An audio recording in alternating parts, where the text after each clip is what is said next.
বন্ধুরা, আজকে করব দই দিয়ে চিংড়ি মাছ। একদম চিংড়ির মালাইকারির মতো খেতে হয়, কিন্তু আমরা নারকেল ছাড়া যারা করতে চাই মালাইকারি, তারা কিন্তু এভাবে দই দিয়ে করতে পারো। কারণ নারকেলটা সবসময় আমাদের অ্যাভেলেবল থাকে না। তো দেখো, তার জন্য আমি নিয়ে নিয়েছি ছোট ছোট চিংড়ি মাছ। খুব বেশি বড় তোমাদের দাদা পায়নি তাই। আর নিয়েছি একটুখানি আদা কুচি, কয়েক কোয়া রসুন, আর 5-6টা কাঁচা লঙ্কা। আর এখানে একটু পেঁয়াজ কুচি নিয়েছি, আর এখানে একটু পেঁয়াজ বাটা নিয়েছি। তাহলে চলো শুরু করে দেওয়া যাক আমাদের এই দই চিংড়ির রেসিপি। দেখো, আমি কড়াই বসিয়ে দিয়েছি। প্রথমেই দিয়ে দেবো একটুখানি সাদা তেল,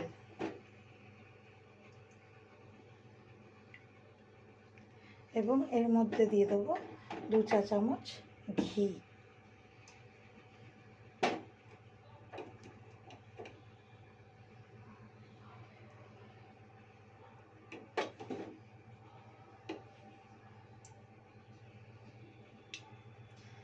ঘি আর তেলটা গরম হয়ে গেলে আমরা পেঁয়াজের বেরেস্তাটা ভেজে নেব। দেখো, তেল আর ঘিটা গরম হয়ে গেছে। এর মধ্যে ছেড়ে দিচ্ছি আগে থেকে কুচিয়ে রাখা পেঁয়াজটা।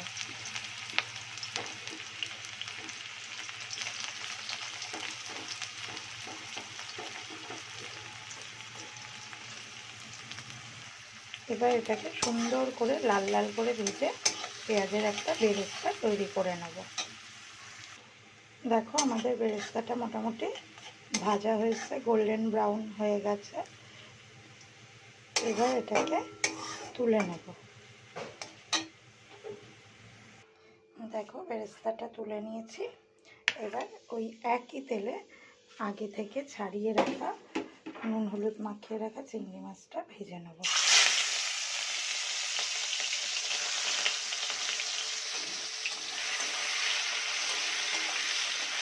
একটু হালকা করে ভাজবো, বেশি কড়া করে ভাজবো না।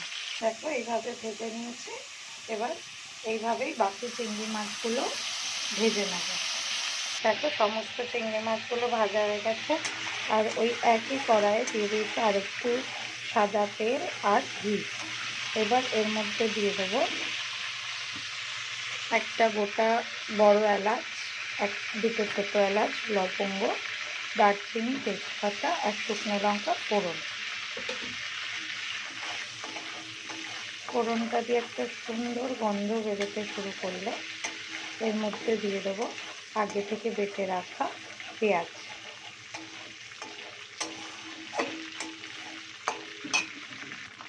ফোড়ন দিয়ে একটা সুন্দর গন্ধ বেরোচ্ছে। এবার দিয়ে দেবো আগে থেকে বেটে রাখা পেঁয়াজটা।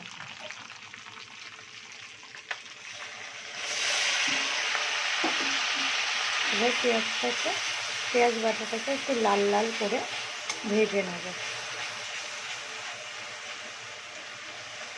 পেঁয়াজটা যতক্ষণ ভাজা হচ্ছে ততক্ষণ একটা মশলার পেস্টটা তৈরি করার জন্য নিয়ে নেব কয়েক কোয়া রসুন, একটু আদা কুচি, কটা কাঁচা লঙ্কা। এখানে আমি 5টা কাঁচা লঙ্কা নিয়েছি, কারণ লঙ্কাটা বেশি ঝাল নয় তাই। আর নিয়ে নেব 1 চামচ জিরে গুঁড়ো আর 1 চামচ ধনে গুঁড়ো। 1 চামচ ধনে গুঁড়ো আর 1 চামচ জিরে গুঁড়ো দিয়ে একটু সামান্য জল দিয়ে একটা মিহি পেস্ট তৈরি করে নেব। দেখো, পেঁয়াজটা মোটামুটি ভাজা হয়ে গেছে। এবার দিয়ে দেবো আগে যে মশলাটা, বাটা মশলাটা তৈরি করলাম, সেই মশলাটা ওর মধ্যে দিয়ে দেবো। দেখেছো কেরম গোল্ডেন ব্রাউন করে ভেজে নিই। এবার এর মধ্যে আগে বাটা মশলাটা দিয়ে দেবো। বাটা মশলাটা দিয়ে দিয়েছি। আঁচ মিডিয়ামে রেখে একটু ধৈর্য ধরে মশলাটাকে কষাবো। এর মধ্যে দিয়ে দেবো একটু কাশ্মীরি লঙ্কার গুঁড়ো পরিমাণ মতো রং হওয়ার জন্য, দেখো, আর দিয়ে দেবো স্বাদ অনুযায়ী নুন।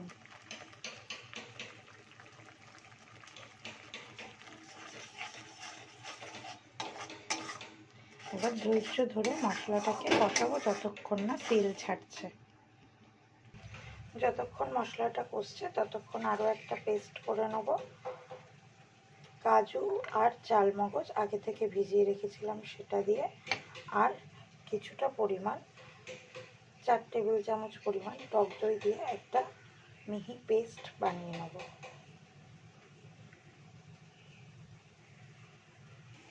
দেখো আমার পেস্টটা বানিয়ে নেওয়া হয়ে গেছে, একদম স্মুথ করে বানিয়ে নিয়েছি। তোমাদের কাছে যদি চালমগজ না থাকে তাহলে তোমরা সেক্ষেত্রে কাজু আর পোস্তও ব্যবহার করতে পারো, অথবা শুধু কাজুও ব্যবহার করতে পারো। দেখো মশলাটা মোটামুটি কষে এসেছে, তেল ছেড়ে দিয়েছে। এইবার আমি কাজু মগজ আর টক দইটা এর মধ্যে কাজু চালমগজ আর টক দই পেস্টটা দিয়ে এবার কড়াই নাড়াতে হবে, একটু দেওয়া আছে তলায় লেগে যাবে না হলে। এই মশলাটাও ততক্ষণই কষাবো যতক্ষণ এটা থেকে আবারও ছেড়ে না থাকে। আর বাটি ধোয়া জলটা দিয়ে দেবো এর মধ্যে, মিক্সির বাটি ধোয়া জলটা।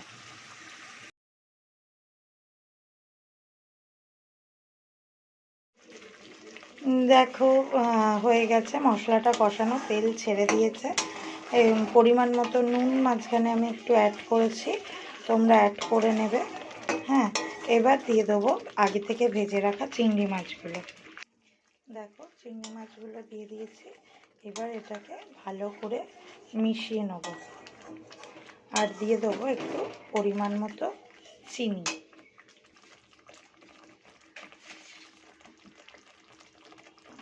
দেখো 1 টেবিল চামচ চিনি দিয়ে দিচ্ছি, যাতে দইয়ের টক ভাবটা ব্যালেন্স হয়ে যায়।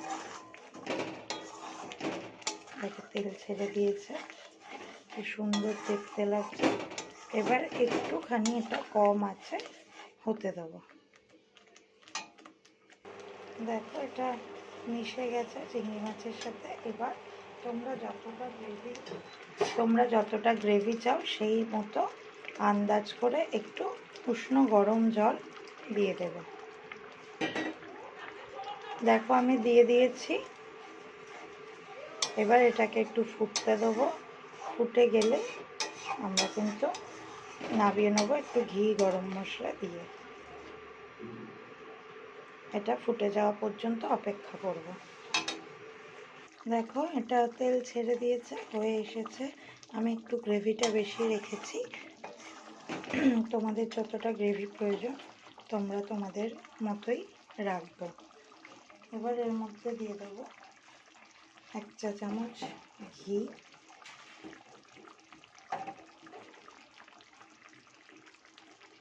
এক চা চামচ পরিমাণ ঘি দিয়ে দেবো।